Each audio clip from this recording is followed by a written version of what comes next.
Bienvenue dans ce décryptage. Aujourd'hui, on plonge directement dans le vif du sujet, le cadre juridique autour du retrait des réductions de peine, et plus spécifiquement avec les nouvelles règles fixées par le décret du 8 avril 2026 et sa circulaire d'application.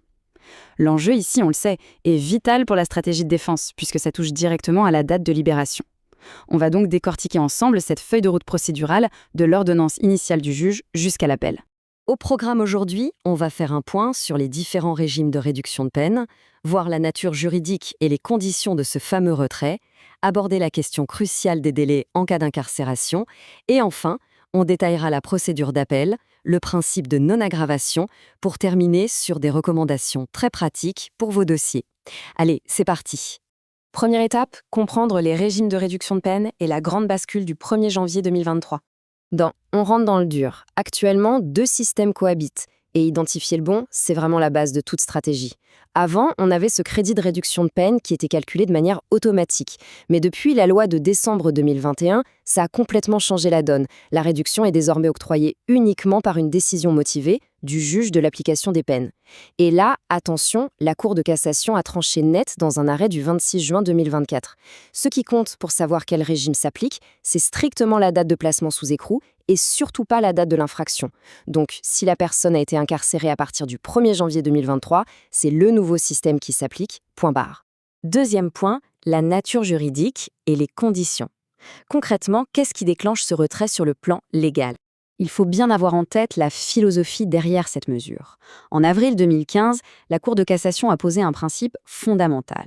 Retirer une réduction de peine, ce n'est pas infliger une nouvelle privation de liberté, c'est, je cite, la suppression d'un avantage accordé à titre précaire.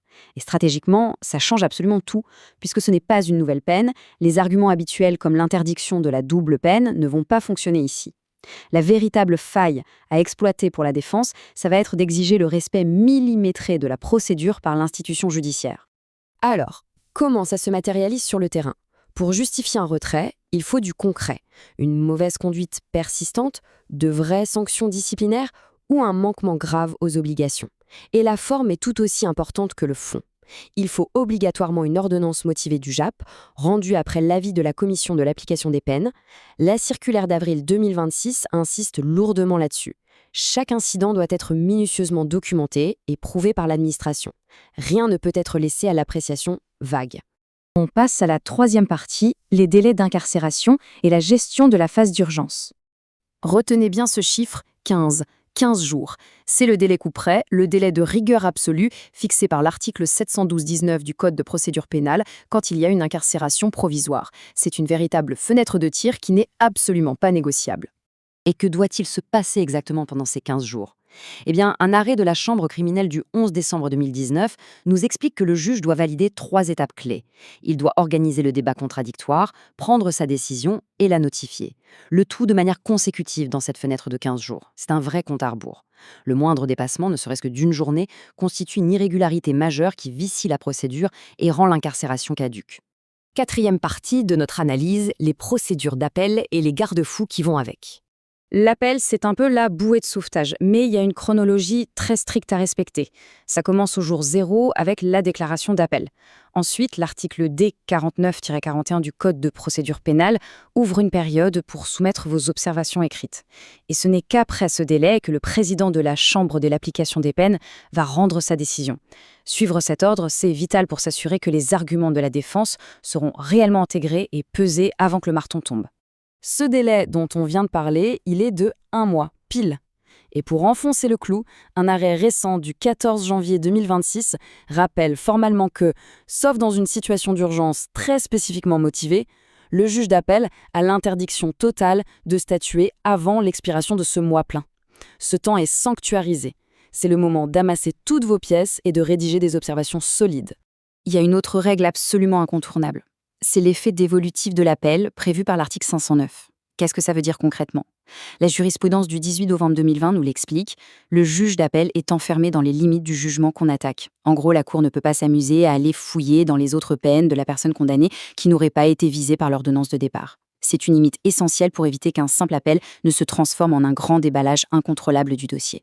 Ce qui nous amène à la 5e partie, le bouclier législatif ultime, l'interdiction d'aggravation. Voici la question qui paralyse souvent tout le monde au moment de contester.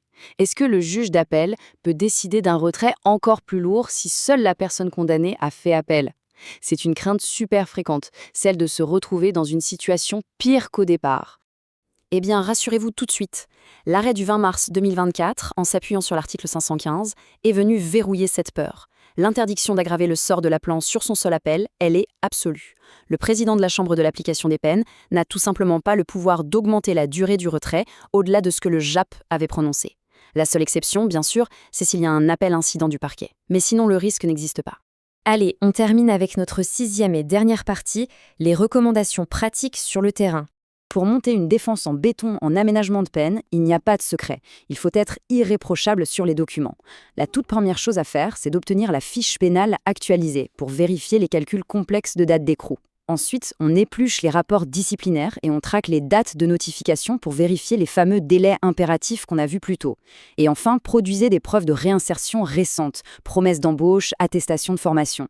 C'est vraiment ça qui va vous donner la matière pour contrer la justification même du retrait.